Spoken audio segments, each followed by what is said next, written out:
আজকে সকাল থেকেই বৃষ্টি শুরু হয়েছে। এই গরমে একটু বৃষ্টি হলে ভালোই লাগে, তাই না? নমস্কার, আমি সোনামণি। আমার একটা নতুন ব্লগে আপনাদের সবাইকে স্বাগত। আজকে রবিবার, তাই সকাল থেকে সন্ধে পর্যন্ত আমাকে বেশিরভাগ সময়টা রান্নাঘরেই কাটাতে হয়। অনেক দিন পর আবার নতুন করে ভিডিও বানাচ্ছি। ভিডিও করা প্রায় ছেড়েই দিয়েছিলাম বলতে পারো। পরিস্থিতির চাপে পড়ে এইগুলো হয়েছিল আমার সাথে। তো আবার করে আমি নতুন করে শুরু করেছি। আমার এই নতুন জার্নিতে তোমাদের সবার ভালোবাসা আর সাপোর্ট চাই। কি সাপোর্ট করবে তো? আশা করি করবে। বৃষ্টির জন্য রাস্তাঘাটে লোকজনও কমে গেছে। আজকে রবিবারে বাজারে সেই রকম ভিড় নেই।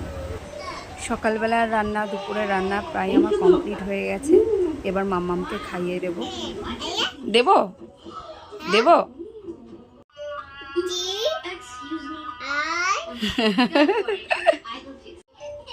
নাও। দুপুরের সমস্ত কাজ কমপ্লিট করে নেওয়ার পরে কিছুক্ষণ রেস্ট নিয়েছিলাম, তারপরে রাতের রান্নাটাও করে নিয়েছিলাম। ভিডিওটা আমি আর বেশি দূর বাড়াবো না। আমার ভিডিও যদি ভালো লাগে তাহলে তোমরা অবশ্যই আমাকে একটু সাপোর্ট করো। তাহলে দেখা হবে অন্য একটা ভিডিওতে। ততক্ষণের জন্য টাটা।